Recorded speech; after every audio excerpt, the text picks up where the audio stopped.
രേണുസുനെ വീട്ടിലുള്ളവർ അഭിനയിക്കാനായിട്ട് അങ്ങ് പറഞ്ഞു വിട്ടിരിക്കുന്നില്ല. അഴിച്ചു വിട്ട കാള പോലെയാണ് രേണുസുനയുടെ പ്രവർത്തികൾ. രേണുസുന ഷൂട്ടിംഗ് എന്ന് പറഞ്ഞുകൊണ്ടൊക്കെ ഇറങ്ങണില്ല, സൂപ്പർ സ്റ്റാറിനെ പോലും തോപ്പിക്കും, ആ കണക്കിനാണ് പോണത്. മഞ്ജു വാര്യരെ കടത്തി വെട്ടിക്കൊണ്ടാണ് രേണുസുന ഇറങ്ങി പുറപ്പെട്ടിരിക്കുന്നത്. അത് വീട്ടിൽ നിന്ന് അമ്മച്ചിയും അച്ഛനും കൂടെ പറഞ്ഞു വിടണതാണ്. അപ്പച്ചനാണെന്ന് തോന്നുന്നു.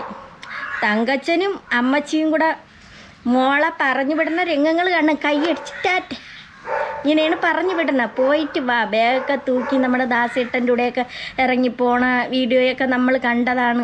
പ്രോത്സാഹിപ്പിച്ച് ഇറക്കി വിടുന്നത് അച്ഛനും അമ്മച്ചിയും ചേട്ടത്തിയും എല്ലാം കൂടെ. എന്തിനാണ്? പണം കൊണ്ടുവരാൻ. മോള് പൊയ്ക്കോ, ടാറ്റാ, പോയി പണം കൊണ്ടുവാ. എങ്ങനെയാണ് മോള് പണം കൊണ്ടുവരണേന്ന് എങ്ങനെ ആയാലും വേണ്ടില്ല. അപ്പച്ചനും അമ്മച്ചിയും പറയണ പോയി പണം കൊണ്ടുവാ, ടാറ്റയൊക്കെ പറഞ്ഞു വിടണ്ടേ. സ്വന്തം കാറും കൂടെ ഉണ്ടാക്കി. ഇപ്പം അവൾ എവിടെ പോയാലും ഇങ്ങനെ കൊണ്ട് നടക്കണ കുറേ എണ്ണമുണ്ട്. ഇങ്ങനെ അവളെ പിറക്കേന്ന് ഇങ്ങനെ നടക്കും. ഓന്തിനെ പോലെ അവളങ്ങ് പോവും. ഈ തള്ളയ്ക്ക് വേറെ ഒരു ജോലിയില്ല. തള്ള കിടന്ന് കാണിച്ചു കൂട്ടുന്ന പ്രവൃത്തികൾ പറയാതിരിക്കണ നാണക്കേട്. യൂട്യൂബ് തുറക്കാൻ പറ്റുന്നില്ല. എവളെ കാരണം ശല്യം. കുഞ്ഞു മക്കൾ വരെ ഇരുന്ന് കാണാണ് ഈ യൂട്യൂബ്. എന്തായാലും ഒരു വല്ലാത്തൊരു സംഭവം തന്നെ. കിച്ചുവിനൊന്ന് പറഞ്ഞ് മനസ്സിലാക്കിക്കൂടെ? എവളെടുത്ത് ഇങ്ങനെ പോവല്ല, ഇങ്ങനെ അഴിഞ്ഞാടാൻ പോവരുതെന്ന്. അയ്യോ, ഇതിന് അഴിഞ്ഞാട്ടമൊന്നും അല്ല, ഇതെന്തോ ഉത്സിത പ്രവൃത്തി. സത്യം പറയാല്ല, നാറ്റ് കേസായി കിടക്കുകയാണ്. ഇതാ ഇതൊന്ന് കണ്ടു നോക്കണേ.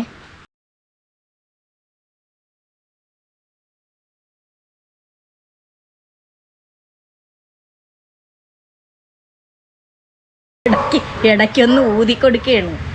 ദാസേട്ടനാണ് നായകൻ, മറ്റോ അവൾ നായിക. അശിയെ പുതുക്കി അമ്മച്ചി കിളവി നായിക.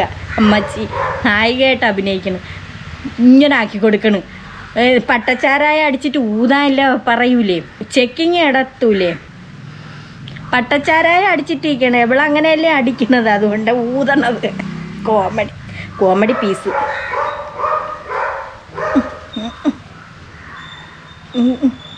ഇതിൽ വെച്ച് മനസ്സിലാക്കണം, എന്ത് വൃത്തികേടിനും ഈ അമ്മച്ചിയും അപ്പനും കൂടെ പറഞ്ഞു വിടും മോളെ. ഇതിനാണ് മോൾ പോണത്, എന്തിനാണ്? പണം കൊണ്ടുവരാൻ. എന്ത് വൃത്തികേട് കാണിച്ചിട്ട് നീ പണം കൊണ്ട് പാടി, ഈ പണം കൊണ്ട് പാടിയെന്ന് പറഞ്ഞ് ടാറ്റയും പറഞ്ഞയക്കും. അയ്യോ, എന്തരാണ് ആ ഒരു പ്രൊഡ്യൂസർ എന്നും പറഞ്ഞും കൊണ്ടും പിറക്കേന്ന് നടക്കണം. കറിഞ്ഞൂടെ? എന്നിട്ട് പ്രൊഡ്യൂസർ എന്ന് പറഞ്ഞെടുക്കുക. അങ്ങനെ ചെയ്, അവിടെ പിടി ഇവിടെ പിടി, ഇതാണ് വേലകൾ. അപ്പം നമുക്ക് ഇനി അടുത്ത രംഗം കാണാം. ഷൂട്ട് എന്തരാണ്? ഷൂട്ട്.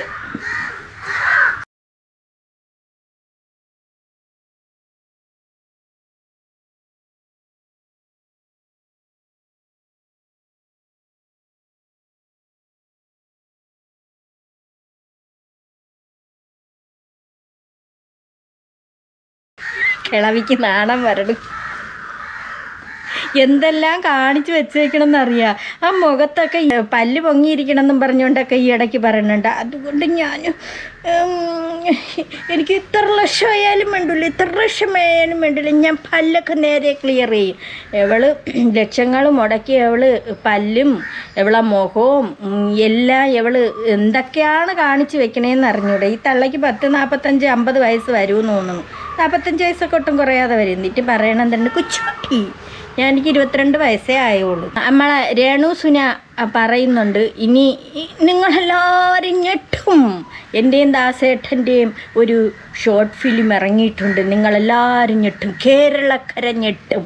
അതുകൊണ്ട് നെഗറ്റീവ് കമൻറ്റ് വരണം. നെഗറ്റീവ് കമൻറ്റ് വന്നാലേ എനിക്ക് ഉയരങ്ങളിലെത്താൻ പറ്റുള്ളൂ. പറയണമെന്നേക്കാം. നന്നായിട്ട് ഞെട്ടും. കാരണം ഞാൻ ശരിക്കും കുറച്ച് ഓവറായിട്ട് റൊമാൻസ് ചെയ്തത് ശിശിരം എന്ന് പറയുന്ന ആൽബത്തിലാണ്. സോ അതിനുശേഷം ദാസേട്ടൻ കോഴിക്കോടുമായിട്ട് ഓവർ ആയിട്ട് എനിക്ക് തോന്നുന്ന ഒരു സീനുണ്ട്. അത് ഓവറായിട്ട് അത് ഇറങ്ങിക്കഴിഞ്ഞാൽ എന്തായാലും കത്തും. വിമർശകരുടെ ഒരു നിര തന്നെ വരുമെന്നാണ് എൻ്റെ വിശ്വാസം. വിമർശിക്കട്ടെ, അതോടുകൂടി നമ്മുടെ ആൽബം വളരും. സോ കേരളം ഞെട്ടുകയും ചെയ്യും. ജനങ്ങൾ വിമർശിച്ചുകൊണ്ട് കമൻ്റ് ഇടണം. ഇവള് വിചാരിച്ചിരിക്കുന്നത് നെഗറ്റീവ് കമൻ്റാണ്. ഫുള്ള് നെഗറ്റീവ് കമൻറ്റ് നിങ്ങളിങ്ങനെ ഇട്ടുകൊണ്ടിരിക്കുമ്പോൾ അവളെ വളർത്തിക്കൊണ്ടിരിക്കണം. ഈ ജനങ്ങൾ തന്നെയാണ് ഈ സാധനത്തിനെ വളർത്തിക്കൊണ്ടിരിക്കുന്നത്. അതുകൊണ്ടാണ് ഇവൾ ഇത്രത്തോളം ഇതായിട്ടും കിടന്ന് പേക്കൂത്ത് കാണിക്കുന്നത്. കണ്ണിനകത്ത് ബാഗിനകത്ത് കണ്ണ് ഇക്കയാണോ? ഓ എല്ലാം എന്തോ ഇക്കയാണോ? ഇല്ല, ഇക്ക ഗിഫ്റ്റ് ചെയ്തിട്ടില്ല. ഫെബ്രുവരി 14 ചിലപ്പോൾ ഗിഫ്റ്റ് ചെയ്യുമായിരിക്കും. ബാഗിനകത്ത് കണ്ണ് നിക്കായും കൂടെ അല്ലേ ഉള്ളു. ഈ പെണ്ണുമ്പിളയെ കൊണ്ട് സ്വസ്ഥതയില്ല. ഈ സൂരജ് പാലാക്കാരൻ വെട്ടി തുറന്ന് പറയും. ഏതൊരു കാര്യമുണ്ടെങ്കിലും ഉള്ളത് സത്യം പോലെ വിളിച്ച് പറയുന്ന ഒരു മനുഷ്യനാണ്. സുധിയെ നല്ലതുപോലെ അറിയാമല്ലോ, ജനങ്ങൾക്ക് എല്ലാവർക്കും അറിയാം. കള്ളുകുടിയനായിരുന്നെങ്കിലും ഒരു നല്ല കലാകാരനായിരുന്നു. കള്ളുകുടിയനായിരുന്നു.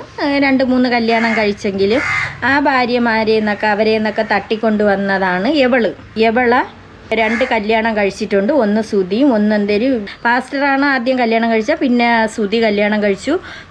അത് മറ്റേ പെണ്ണുങ്ങളെ നിന്ന് സുധിയെ അടിച്ചു മാറ്റിക്കൊണ്ട് വന്നതാണ്. പിന്നെ അതിനുശേഷം ഇവള് ഒരു 20 വയസ്സായി 21 വയസ്സായ ഒരു കുട്ടിയെ കണ്ട ഒരു പയ്യനുമായിട്ട് പ്രണയത്തിലായി. അതിൽ ഇവള് കുട്ടിയെ അബോർഷനാക്കി എന്നൊക്കെയാണ് പറയണത്. പിന്നെ ഇനിയിപ്പോൾ 4ാമത്തെ കക്കാക്കായ പിടിച്ചു വെച്ചിട്ടുണ്ട്. ഇനി അതിൻ്റെ ഇടയിലൊക്കെ ഉണ്ടായിരിക്കാം.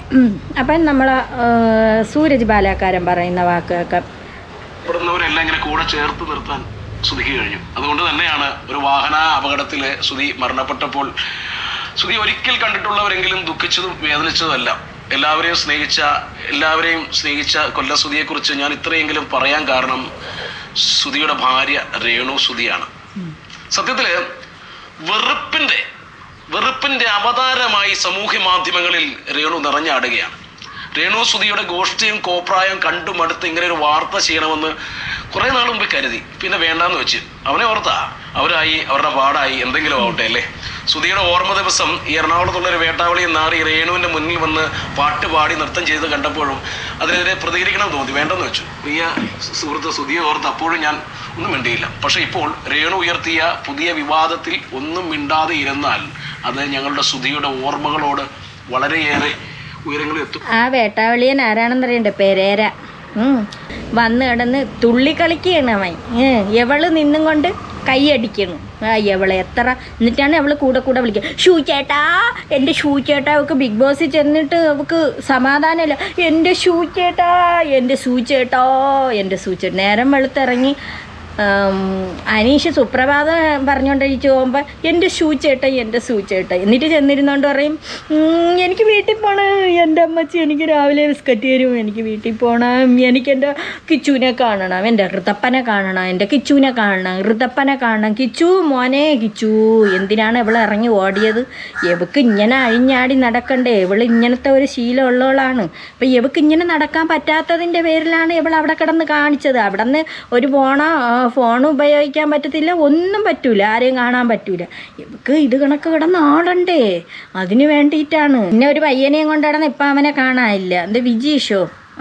എന്തൊരു എന്തോ ഒരു പയ്യനെയും കൊണ്ടൊക്കെ നടന്നു. ഇപ്പം അവനെ കാണാനില്ല. അവനും അവൻ്റെ ഭാര്യയൊക്കെ ഭയങ്കര സഹകരണമാണ്. അതിൻ്റെ ഇടയിൽ വെച്ച് എൻ്റെ അനിയൻ കുട്ടനാണെന്നും പറഞ്ഞ് കെട്ടിപ്പിടിക്കുകയും മുത്തം കൊടുക്കുകയും അടിയിടിയൊക്കെ ആയിരുന്നു. അപ്പോഴേ ജനങ്ങൾ പറഞ്ഞു ഇത് തോനെ നാൾ ഓടൂല. വിനീഷോ എന്തായിരുന്നു കണ്ടേന് പേര്. അങ്ങനെ ഇപ്പം അവൻ്റെ കൂടെ ഒന്നും മിക്കവാറും അവർക്ക് മനസ്സിലായി എന്തോ വിഷയമായി അതിൻ്റെ ഇടയിൽ. അതുകൊണ്ടാണ് അവർ തങ്ങളിൽ ഇതായി. എന്തായാലും ആ പെങ്കൊച്ച് ഇവളിൽ നിന്ന് കൊണ്ടുപോയെങ്കിൽ അത് നന്നായി, അല്ലെങ്കിൽ എവളെ അടിച്ചു മാറ്റി കൊണ്ടുപോയനായിരുന്നു. കഴിയുമായിരുന്ന ആ ചെറുപ്പക്കാരനോട് തന്നെ ചെയ്യുന്ന അനീതിയാവും എന്ന് ഞാൻ വിശ്വസിക്കുകയാണ്. അതുകൊണ്ട് ഒന്ന് പറഞ്ഞുകൊള്ളട്ടെ, എനിക്ക് ഏറെ ബഹുമാനമായിരുന്ന രേണുവിനോട്, എൻ്റെ സഹോദരിയെ പോലെ കാണുന്ന രേണുവിനോട്, ഭർത്താവിൻ്റെ അകാല വേർപാടിൽ തളർന്നു പോവാതെ തൻ്റെ കുടുംബത്തെ നല്ല നിലയിൽ നോക്കി ജീവിക്കാൻ നടത്തി മുന്നിട്ടിറങ്ങിയ സ്ത്രീയായിരുന്നു നീ. അതായിരുന്നു നീ. റീലുകളും ഷോർട്ട് ഫിലിമുകളും മ്യൂസിക് ആൽബങ്ങളും ഒക്കെ ആയി നീ കളം നിറഞ്ഞു. രേണുവിൻ്റെ റീലുകൾ കാരണം നാട്ടുകാർക്ക് വഴി മാറി നടക്കേണ്ട അവസ്ഥയായി. ഒരാൾക്ക് അയാൾ ഇഷ്ടപ്പെട്ട ജോലി ചെയ്യാനും റോഡിൽ വെച്ചിട്ട് ആ കൊച്ചി ആ ഭാഗത്ത് റോഡിൽ വെച്ചിട്ട് വാഹനങ്ങൾക്ക് പോലും പോകാൻ പറ്റാത്ത സാഹചര്യത്തിൽ ഇവൾ അതിൻ്റെ ഇടയിൽ കിടന്ന് തുള്ളിക്കളിച്ചത്. ഇവളും ദാസേട്ടനും കൂടെ ഒരു വല്ലാത്ത ഗതികേടാണ്. അതിൽ നിന്നും വരുമാനം കണ്ടെത്താനുള്ള അവകാശമുണ്ട്. രേണുവിന് റീൽസൊക്കെ ചെയ്യാം, അഭിനയിക്കാം, മോഡലിംഗ് നടത്താം. അത് വൃത്തിയായി ചെയ്താൽ അതിനൊരു ഭംഗിയുണ്ട് പോളെ. പക്ഷേ രേണു ചെയ്യുന്നത് അതൊന്നുമല്ല, വെറുപ്പിക്കലിൻ്റെ അങ്ങേറ്റ. രേണു ഒരു കാര്യം അറിയണം മോളെ, ഞാൻ നേരത്തെ പറഞ്ഞ പോലെ സുധിയോടുള്ള സ്നേഹം കൊണ്ട് പറയുകയാണ്, അവനോടുള്ള സ്നേഹം നിനക്കറിയാമല്ലോ, അടങ്ങാത്ത സ്നേഹം കൊണ്ട് പറയുകയാണ്. രേണുവിന് അഭിനയിക്കാൻ അറിയില്ല, മുഖം കൊണ്ട്.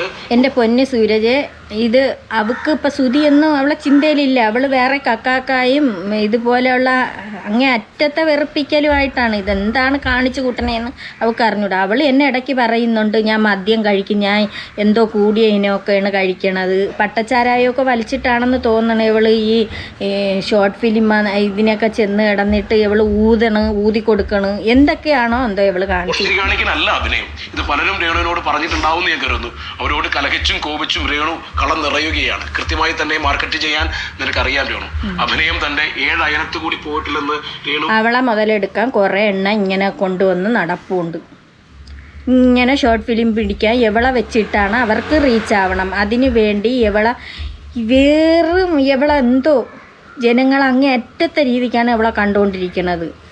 ഇവക്ക് മനസ്സിലാവുന്നില്ല. ഇവളെ കൊണ്ട് നടന്ന് ഇവളിൽ നിന്ന് പണം ഉണ്ടാക്കാനാണ് ഇങ്ങനെ കൊണ്ട് നടക്കണേന്നുള്ളത് ഇവക്ക് മനസ്സിലാവണില്ലേ എന്തോ. നല്ല ബോധവും തിരിച്ചറിവും എല്ലാം ഉണ്ട്. ആ ബോധവും തിരിച്ചറിവും നിന്ന് രേണു പഠിച്ച പാഠമാണ് ഈ കോപ്രായം. ജനങ്ങളുടെ ശ്രദ്ധ നേടാൻ പോസിറ്റീവ് പബ്ലിസിറ്റി വേണ്ടെന്നും നെഗറ്റീവ് പബ്ലിസിറ്റി ഉണ്ടെങ്കിലും സ്വയം മാർക്കറ്റ് ചെയ്യാമെന്ന് രേണുവിന് നന്നായി അറിയാം. അതുകൊണ്ട് തന്നെയാണ് ഇന്റർവ്യൂ ചെയ്യുന്നവരോട് കോപം അഭിനയിക്കുന്നതും കലഹിക്കുന്നതും ഇതെല്ലാം അറിയുന്ന രേണു ഒരു കാര്യം അറിയണം. നിങ്ങളുടെ റീൽസും വീഡിയോസും കാണാൻ ആളുകൾ കൂടുന്നത് നിങ്ങളുടെ അഭിനയ മുഹൂർത്തം കണ്ട് കോരിത്തരിക്കാനോ കയ്യടിക്കാനോ ഒന്നുമല്ല. ചാടി ചാടി വളയം ഇല്ലാതെയും ചാടാമെന്ന് രേണു ഇപ്പോൾ നമുക്ക് കാണിച്ചു തരികയാണ്. അതൊരു നന്ദികേടിന്റെ ചാട്ടമാണ് രേണു. അതുകൊണ്ടാണ് ഞാൻ ഈ വാർത്ത ഇപ്പോൾ ചെയ്യുന്നതും എല്ലാം. ഞാൻ നേരത്തെ പറഞ്ഞല്ലോ, അഭിനയം മോശമാണെങ്കിൽ കൂടി റീൽസ് ചെയ്യുന്നതും വീഡിയോ ചെയ്യുന്നതും രേണു നിന്റെ അവകാശം മാത്രമാണ്. അതിൽ എനിക്കൊരു കോപ്പും പറയാനില്ല. ഞാൻ പറയാൻ പോകുന്നത് രേണു കാണിച്ച ഒരു നന്ദികേടിന്റെ, ഒരു ചെറ്റത്തരത്തിന്റെ കഥയാണ്.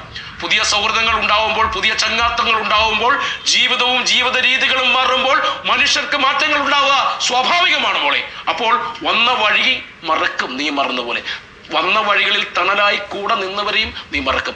ആ ഒരു മറവിയാണ് ഇപ്പോൾ രേണു നിനക്കുണ്ടായിരിക്കുന്നത്. മറവി മാത്രമല്ല, കൂടെ നിന്ന് സഹായിച്ചവരെ രേണു പരസ്യമായി നിന്ദിച്ചിരിക്കുന്നു, പരസ്യമായി അപമാനിച്ചിരിക്കുന്നു. സുധി അപകടത്തിൽ കൊല്ലപ്പെട്ട സമയം മനസ്സിൽ നന്മയുടെ വെളിച്ചം സൂക്ഷിക്കുന്നവർ സുധിയുടെ ഭാര്യ രേണുവിനും മക്കൾക്കും സുരക്ഷിതമായി കിടന്നുറങ്ങാൻ ഒരു വീട് വെച്ച് നൽകാൻ തീരുമാനിക്കുകയാണ്. ജീവിതത്തിൽ ഒന്നും നേടാതെ പോയ സുധിയോടുള്ള സ്നേഹം കൂടിയായിരുന്നു ആ തീരുമാനത്തിന് പിന്നിൽ. വീട് നിർമ്മിക്കാനുള്ള സ്ഥലം ബിഷപ്പ് നോബൽ ഫിലിപ്പ് കണ്ടെത്തി നൽകുന്നു. KSDC വീട് നിർമ്മിച്ചു നൽകുന്നു. വീട് വെച്ച് നൽകുക മാത്രമല്ല, അവർ ചെയ്ത ഫർണിച്ചർ അടക്കം ഒരു വീട്ടിലേക്കുള്ള ആവശ്യമുള്ള എല്ലാ സാധനങ്ങളും അവർ ഒരുക്കി നൽകി. വീട് പണി അതിനുവേണ്ടി ആ ബിഷപ്പ് ഇനി കേൾക്കാൻ പാടില്ലാത്തത് അത്രയും കേട്ടു. എന്തെല്ലാമാണ് വിളിച്ച എവളും എവളെ കൂട്ടുകാരികളും കൂടെയൊക്കെ ചേർന്ന് തന്നെ KSDCയോട് രേണു ഉടക്കുകയാണ് കേട്ടോ. വീടിനൊപ്പം ഒരു വർക്ക് ഏരിയ കൂടി വേണമെന്ന് രേണു അവരോട് ആവശ്യപ്പെട്ടു. പണത്തിന്റെ കുറവുള്ളതിനാൽ അത് സാധ്യമല്ലെന്ന് അവർ പറഞ്ഞു. അതിന് രേണു പറഞ്ഞ മറുപടി ഇങ്ങനെയാണ്: ഇങ്ങനെ നാട്ടുകാരെ സഹായിക്കാൻ വീട് പണിത് കൊടുക്കുന്നവർക്കുള്ള ഒരു പാഠം കൂടിയാണിത്. സോഷ്യൽ മീഡിയ വഴിയും യൂട്യൂബ് വഴിയൊക്കെ നിങ്ങൾ വർക്ക് ഏരിയ തന്നില്ല എന്ന് പറഞ്ഞ് നിങ്ങൾക്ക് ഞാൻ പണി തരുമെന്ന്. എന്താ അല്ലേ, അത് നിങ്ങൾക്ക് നാണക്കേടാവും. ഇതാണ് രേണു സ്റ്റൈൽ. അവൾ ഇതും കാണിക്കും, ഇതിൻ്റെ അപ്പുറവും കാണിക്കും. എന്തെല്ലാം വിളിച്ച് ആ വീട് വെച്ചു കൊടുത്ത ആളിനെയും വിളിച്ച്, അതുപോലെ തന്നെ ബിഷപ്പിനെ, പുരയിടം കൊടുത്ത ബിഷപ്പിനെ എന്തെല്ലാം പറഞ്ഞ്, പിന്നെ ഇതിൽ പ്രതികരിക്കണവരെ ഇവൾ വായി തോന്നണതാണ് വിളിച്ചു പറയണത്. ഇവൾ കാണിച്ച് കൂട്ടണ പോക്രിത്തരങ്ങൾ ഇവളെന്താണ് കാണിക്കണത്? ഉള്ളത് പറയാമല്ലോ, ഈ കൊച്ചു കുട്ടികൾ വരെ ഇവളെ ഈ കോപ്രായങ്ങൾ കണ്ടിട്ട് നശിച്ചു പോവേ ഉള്ളൂ. ഇവളെന്തോ സൂപ്പർ സ്റ്റാറാണ് എന്നുള്ള ഭാവത്തിലാണ് ഇവൾ നടക്കണത്. ആദ്യമൊക്കെ ഇവൾ ഇങ്ങനെ മറച്ചൊക്കെ ഇങ്ങനെ പിടിക്കുമായിരുന്നു. ശകലം ഒന്ന് ശരീരം കാണണമെന്നുള്ള മറച്ച് പിടിക്കും. പിന്നെ ഇങ്ങനെ ആയി. പിന്നെ അത് കഴിഞ്ഞിട്ട് വയറും വെളിയിൽ കാണിച്ച്, പൊക്കിളും വെളിയിൽ കാണിച്ച്, ഇവളില്ലാത്ത കോലങ്ങളെല്ലാം കാണിച്ച് ഇപ്പം മൊത്തം ശരീരം ഇങ്ങനെ കുഴിച്ചുകൊണ്ടേയിരിക്കുക. വീടുപണി പൂർത്തിയായി രേണുവും കുടുംബവും പുതിയ വീട്ടിൽ താമസിച്ചു തുടങ്ങുകയാണ്. ഗൃഹപ്രവേശന ചടങ്ങുകൾക്കായി 1 ലക്ഷം രൂപ KSDC രേണുവിന് വീണ്ടും നൽകുകയാണ്. ബിഷപ്പ് നോബൽ ഫിലിപ്പ് നൽകിയ ഭൂമിയിൽ KSDC നിർമ്മിച്ചു നൽകിയ വീട്ടിൽ താമസിച്ചു വരികയാണ് രേണു. അഭിനയ രംഗത്തേക്ക് വലതുകാൽ വെച്ച് കയറുന്നത്. രേണുവിൻ്റെ ജീവിതം ഇങ്ങനെ മാറി മറിയുകയാണ്. തിരക്ക് കൂടുകയാണ്, ജീവിത സാഹചര്യങ്ങൾ മാറുകയാണ്. ഇപ്പോൾ താമസിക്കുന്ന വീട് തൻ്റെ പുതിയ സ്റ്റാറ്റസിന് പോരാ എന്ന് രേണുവിന് തോന്നിക്കാണും. പുതിയ കുറച്ചുകൂടി വലിയ സൗകര്യമുള്ള ഒരു വീട് വേണമെന്ന് തോന്നിക്കാണും. സ്വാഭാവികം. അങ്ങനെ ഒരു തോന്നൽ രേണുവിൽ ഉണ്ടായിട്ടുണ്ടെങ്കിൽ അവരെ കുറ്റം പറയാൻ പറ്റില്ല. രേണുവിനെ കുറ്റം പറയാൻ ഞാൻ ആരുമല്ല കേട്ടോ, ഞാൻ ഒരുക്കുമല്ല. എൻ്റെ അഭിപ്രായ വ്യത്യാസം അതിന് രേണു സ്വീകരിച്ച രീതിയാണ് കേട്ടോ. അത് വളരെ മോശമായി പോയി. ഒരു ചാനൽ ഇന്റർവ്യൂവിൽ രേണു പറഞ്ഞു, അത് ഈ സുധിയോടുള്ള സ്നേഹത്തിൻ്റെ പുറത്താണ് ഇത്രയും തന്നെ സൂരജ് സംസാരിച്ചത്. രേണുവിൻ്റെ അടുത്ത് സുധി പറഞ്ഞ ഒരു വാക്കുണ്ട് മരിക്കണേന് മുമ്പ്. അത് കുറച്ച് ദിവസം മുന്നേ ആണ് ഇന്നസെന്റ് ഏട്ടൻ മരിച്ചത്. അപ്പം ഞാൻ നോക്കിയപ്പോൾ ഇരുന്ന് കാണുവാ, ഫ്യൂണറൽ വീഡിയോ ഇരുന്ന് കാണുക വേട്ട. അപ്പം ഞാൻ ചോദിച്ചു എന്നെ ഏട്ടാ ഇങ്ങനെ ഇരുന്ന് കാണുന്നത്? ഇല്ല വേട്ടാ, ഭയങ്കര വിഷമം, ഒരുമിച്ച് അഭിനയിച്ചൊക്കെ അല്ലേ, ഭയങ്കര വിഷമാ. ഇങ്ങനെ അല്ലാടി പോട്ടെ, ഇപ്പം നടന്മാരൊക്കെ മരിച്ചു കഴിഞ്ഞാൽ ഇങ്ങനെ. ഞാൻ എന്തുവാട്ടെ ഇങ്ങനെ, കുറച്ചു നേരമല്ലേ കണ്ടിട്ട് മതി എന്ന് പറഞ്ഞു. അതെല്ലാം കഴിഞ്ഞിട്ട് എൻ്റെ അടുത്ത് ചോദിച്ചു. ഞാൻ അവിടെ ഇങ്ങനെ ഇരിക്കുമായിരുന്നു, ഫോണിൽ ഇങ്ങോട്ട് നോക്കിയിരുന്നപ്പോൾ കുറേ നേരം എന്നെ നോക്കി നിൽക്കുക. അപ്പം അങ്ങനെ നോക്കി നിൽക്കുക അങ്ങനെ കാര്യമൊന്നുമില്ല. അപ്പം ഇനി നോക്കി നിൽക്കുന്നു. പക്ഷെ എന്തുവായിട്ടാന്ന് ചോദിച്ചു. പോട്ടെ, ഞാൻ മരിച്ചു കഴിഞ്ഞാൽ നീ വേറെ കല്യാണം കഴിക്കുമോ? ഞാൻ പറഞ്ഞു എന്തിന്? കല്യാണം കഴിക്കൂല, രേണു കല്യാണം കഴിക്കൂല. ഞാൻ എന്തിനാ, ചേട്ടൻ പ്രായം ചെന്നിട്ടല്ലേ മരിക്കുന്നത്, അപ്പോഴും ഞാനും പ്രായമാവുമല്ലോ, പിന്നെ ഞാൻ എന്തിനാ കല്യാണം കഴിക്കാൻ? കല്യാണം ഒന്നും കഴിക്കത്തില്ല ഏട്ടാ, ഇങ്ങനെ തമാശ രീതി പറഞ്ഞു. ഇപ്പൊ പ്രായമായില്ലെന്നാണ് വിചാരിക്കണേ, കിളവിയായി. എന്തൊക്കെ മേക്കപ്പ് ചെയ്ത് 10 പൈസ കിട്ടാൻ വേണ്ടിയിട്ടാണ് ഇങ്ങനെ കാണിച്ചു വെച്ചേക്കണേ. കുട്ടി കല്യാണം കഴിക്കൂല, ഭ്രമിക്കേ ഭ്രമിക്കണം. അപ്പം പിന്നെ ഒന്നും, അപ്പം ഞാൻ ഓർത്ത ഏട്ടൻ വേറെ ശ്രദ്ധയായിരിക്കുന്നത്. അപ്പോഴും ഞാൻ ഫോണിൽ നോക്കിക്കൊണ്ടിരുന്നപ്പോൾ പുള്ളി എനിക്കിട്ട് തന്നെ നോക്കും ഏട്ടൻ. അപ്പം പിന്നെ ഞാൻ ചോദിച്ചു ഇതെന്നെ പതിവില്ല, അതെന്നെ പറ്റി? ഇല്ല വാവട്ടാ, കല്യാണം കഴിക്കണ്ട കേട്ടോ. സുധി പറഞ്ഞു കല്യാണം കഴിക്കല്ലെന്ന്. രേണു അങ്ങനെയാണോ ചെയ്യണത്? രേണുവിന് മുട്ടി നിൽക്കുകയായിരുന്നു, രേണുവിന് മുട്ടി. അതുകൊണ്ടാണല്ലോ രേണു ഈ കോപ്രായങ്ങൾ കാണിച്ചു കൂട്ടണത്.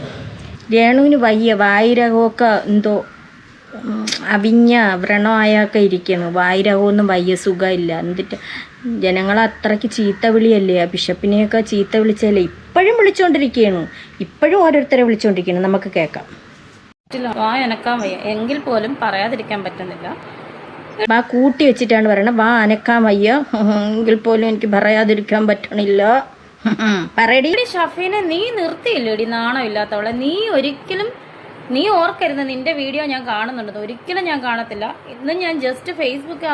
പെണ്ണുമ്പിളെ, നീ കാണാതെ പിന്നെ എങ്ങനെയാണ് നീ ഇതിന് മറുപടി പറയണത്? നീ കള്ളത്തരം പറയില്ലേ, നീ ഒളിച്ചിരുന്നോണ്ട് എല്ലാം കാണുന്നുണ്ട്. പറയടി. കഴിഞ്ഞ് ഞാനൊന്ന് നോക്കിയത്, അപ്പോഴാണ് നിന്റെ വീഡിയോ കിടക്കുന്നത്. എടി, നിന്റെ ഒരു വീഡിയോ ഞാൻ കാണാനാണ് നീ ഇടണ്ട, ഞാൻ കാണത്തില്ല. നിന്നെ സപ്പോർട്ട് ചെയ്യുന്ന, എന്നെ നെഗറ്റീവ് അടിക്കുന്ന കുറെ മരവാഴകളില്ലേ. ഇവക്ക് തലയ്ക്ക് എന്തെങ്കിലും വെടിവില്ലാതെ ഉണ്ടാ? ഇവളെന്തോന്നൊക്കെ പറയണത്? അവര് കാണാനാണ് നീ ഇട്ടോ. എന്നെ നെഗറ്റീവ് അടിക്കുന്ന, നിന്നെ സപ്പോർട്ട് ചെയ്യുന്ന കുറെ നെഗറ്റീവ്. നീയല്ലേ വാഴ, മരവാഴകൾ ആരാണ്? നിന്നെ പോലെയുള്ളതാണ് മരവാഴകളെന്ന് പറയണം. ഇടുന്ന മരവാഴകളില്ലേ, അവര് കാണലിട്ടോ. രേണുസുധി നിന്റെ ഒരു വീഡിയോ കാണത്തുമില്ല, കണ്ടിട്ടുമില്ല. കേട്ടല്ലോ, നീ ഇട്ടോണ്ടിരുന്നു. ഇതെനിക്ക് ഞാൻ നിനക്ക് തരുന്ന അവസാനമായിട്ടുള്ള ഒരു റിപ്ലൈ ആണ്. നീ ഇട്ടുകൊണ്ടിരിക്കും ഷഫീന, കേട്ടോടി. നിന്നെ എടിയും തന്നെ വിളിക്കും, നീ എന്നെ എടിയെന്നല്ലേ വിളിക്കുന്നത്, കേട്ടോടി. നീ എന്തൊരടി ഗുണ്ടിയാ? ഇവള് ഗുണ്ടിയാണെന്ന് തോന്നുന്നു കേട്ടാ, ഗുണ്ടേ അല്ല ഗുണ്ടി. അയ്യോ, ഇതൊക്കെയാണ് രേണാസുന. ഞാട്ട് ഞെളിഞ്ഞാണ്